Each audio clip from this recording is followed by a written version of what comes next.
दंफांखौ सोर दानदों हाग्राखौ सोर धंस खालामदों बिनि थाखाय माने इन्डिपेन्डेन्ट माने आनबायासै मोनसे तदन्त इनकुवेरि जानांगोन मोजां इनकुवेरि जानांगोन मोजां इनकुवेरि जायाबा दायनिगिरिया ओंखारनाय नङा दा बेखायनो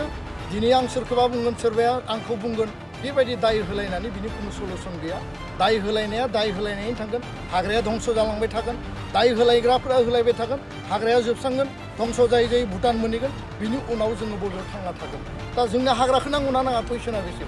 जोंनो बे ओनसोलखौ जोङो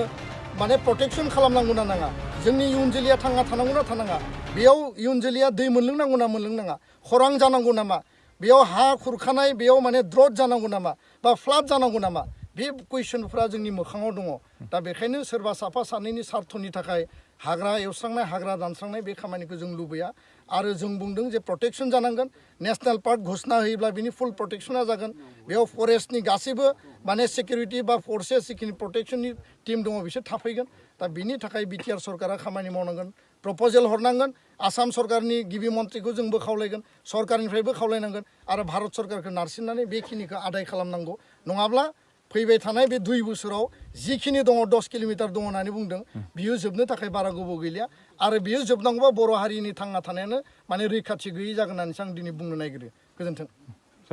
हाग्रा ओनसोलनिफ्राय दंफां बख'नायनि मोनसे उबाव जादोंमोन मोनसे इस्यु जागासिनो दङ दा बेखौ लानानै नोंथांमोना दिनैहाय नैबेसिम दावबायफैदों मा नुखो बेनि गेजेरजों मा फोरमायनो सानो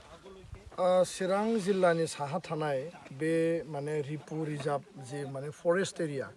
बे फरेस्ट एरियानि जे भारत भुटान माने जे सिमा बा बड'लेण्डनि जि मोनसे हार्डलेण्ड बे माने साहा थानाय जिखिनि हाग्रा ओनसोल दङ बेयाव सिगांनिफ्रायनो जोंनियाव माने गोबां रिपर्ट दङ जे बेयाव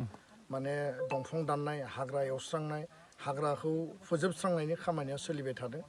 आरो मालाबा मालाबा बियो दावराव जायो मालाबा जेब्ला डिपार्टमेन्टआ स्ट्रिक्टलि नायो बियो बन्द जायो किन्तु बे खामानिया सिङाव सोलिबाय थानाय बाथ्राखौ जोङो गोबां समाव रिपर्ट मोन्दों आरो थारैनो थांनाय सप्तायाव जों मिथिबाय जे बे हाग्रानिफ्राय आरोबाव माने गोबां माने खुन्दा माने ट्रेक्टराव जाबनानै लानानै थांदों बेखौ लानानै सोर हाग्राखौ दानदों सोर हाग्रा धंस खालामदों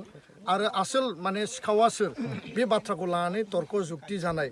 बेखौ जोङो नुनो मोनबाय दा दुलाराय बर' फरायसा आफादा माहारिनि जिहेतु जोंहा बिबान दङ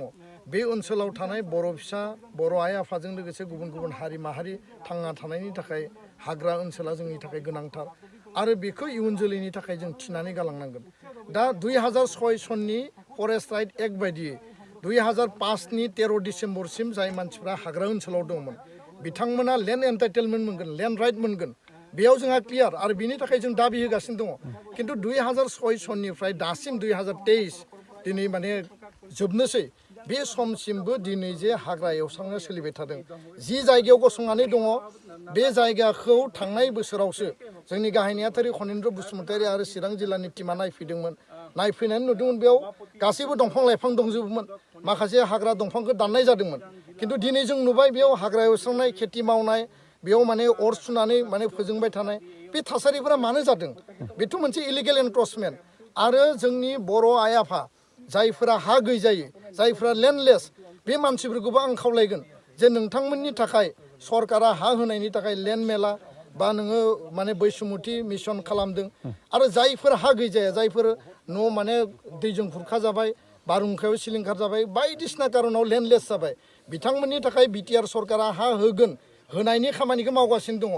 साननैसो माने सिगां आङो पर्बतजरायाव थांदों पर्बतजरानि रायजो राजाफोरा बुंदों जे इलिगेल एनक्रचमेन्टआ गुबुन हारिनिया बारा जाबाय दा बेखायनो पर्बतजरायाव जुदि बर' मानसि हा गैजायै दङब्ला जों बेखौ बजबनो थाखाय रेडि दा बेबादि एसेबां मोनसे सुबिदा थासेयावबो मा कारनाव बबे कारनाव दिनैनि समावबो बे रिपु रिजार्भ ओनसोलखौ एवस्रांनानै धंस खालामनायनि खामानिखौ मावदों दा बेखायनो चिरां जिल्ला एबसु माने टेन्डुवार दखरा एबसु सान्तिपुर इउनिट कमिटि मिरु आफादजों जयै नायनो फैदों सरजमिन तदन्त खालामनो फैदों फेक्ट फाइन्डिं खालामनो फैदों आसलते हाग्राखौ सोर दानदों मानो दानदों धंस खालामनायनि एजेन्डाया मा आरो बेयाव सोरनि माने षड़यन्त्रआ सोरनि कनस्पिरेसिया सोर सिखाव सोर माने दंफां सुरां माने खामानि मावग्राफ्रा दिनै मावगासिनो दङ दुलाराय बर' फरायसा आफादनिफ्राय जोङो स्ट्रंलि जोङो बुंदों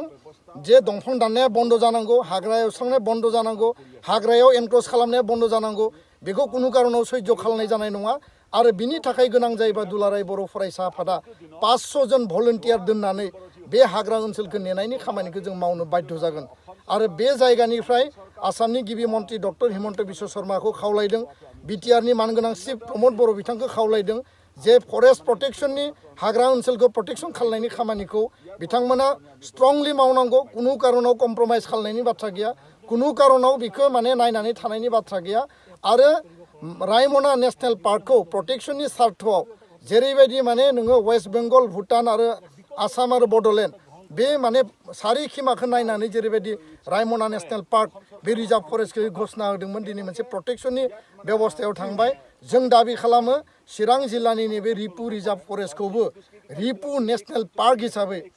माने सानजाहा मानास आरो सोनाबहा माने रायमना बे गोलाव ओनसोलखौ माने क'क्राझार आरो चिरां दाजाबनानै रिपु नेशनेल पार्क डिक्लेयार खालामनो थाखाय भारत सरकार आसाम सरकारनो जों दाबि दैखांबाय आरो बिनि थाखाय स्पेशल जों मेम'रेन्डाम बानायगोन कारन जिकुनु बिनिमयाव बे हाया प्रटेक्शन जानांगोन बे हाग्राया प्रटेक्शन जानांगोन आरो बेयाव सोरनिबा माने दालाल खालामनाय सोरबा सुरां सिखारि सिखाव खावनानै दंफां दाननाय हाग्रा दंस' खालामनाय बे सोलिनाय नङा कारन जोंनि इयुन जोलैया थांना थानांगोन आरो थांना थानांगोन बा बेयावनो थांना थानांगोन आरो बे जायगाखौ बासायनांगोन हाग्राखौ दानजोबना लायोब्ला खरां जायोब्ला दैबाना जायोब्ला बारहुंखा फैयोब्ला आरो बेयाव माने हा खुरखानाय जायोब्ला जों बहा थांनानै थागोन जोंनि ओनसोलाव जुदि हाग्रा गैयाब्ला दिनै गुवाहाटिया पलिउसनजों थानो हायाखै दिल्लीया पलिउसनजों थानो हायाखै मोनसे समाव बे जायगाया मा जागोन बे माने बिनि जि माने वाटार लेभेल दिनै माने 20 फुट 30 फुटाव जों बेयाव दै मोना बिनि थाखाय 400-500 फुट बरिं खालामनांगोन सोरनियाव 10-20 लाख थाखा दङ जे बेयाव बरिं खालामनानै जों दै मोनलोंगोन बे बाथ्राफ्रा जोंनि थाखाय बिराद साननो गोनां दा बेखायनो जों खावलायदों दुखु मोनदों दिनै आंनि गोसोआ जोंनि एबसुनि गोसोआ दिनै गाबनो ओंखारदों जे बे जायगायाव फैनानै जों मा नुफैखो बे बाथ्राखौ जोङो 1995 आव नुदोंमोन 90 समाव नुदोंमोन बे थासारिया आलादामोन आन्दलन दङमोन माखासे परिबेस दङमोन बे समाव हाबबाय किन्तु दिनैबो जे बेबायदि जुदि हाग्राखौ फोजोबस्रांनाया जायोब्ला बियो जोंनि थाखाय जोबोद दुखुनांथाव हारिया जोबस्रांगोन साफा सानै जायफोरा हा माने एनक्रोच खालामनानै लादों बिथांमोननि जिउ थांना थानायनि थाखाय सरकारा बेबस्था लानांगोन आरो बिथांमोना बुंदों सरकारा बेबस्था लागोन किन्तु मानि थाखाय एनक्रोचमेन्ट मानि थाखाय हाग्रा एवस्रांनाय बिनि सायाव बिटिआर सरकारा स्ट्रिक्ट नोजोर लाखिनांगौ आरो बेखौ जों खावलायबाय आरो बियो जुदि स्टप जायाब्ला बिनि थाखाय जोङो गोजौ लेभेलसिम थांनो थाखाय बाध्य जागोन गोजोन्थों थांनाय बावैसो सिगां जालांनाय बे दंफां सिखावनि जिथुनाखि बेखौ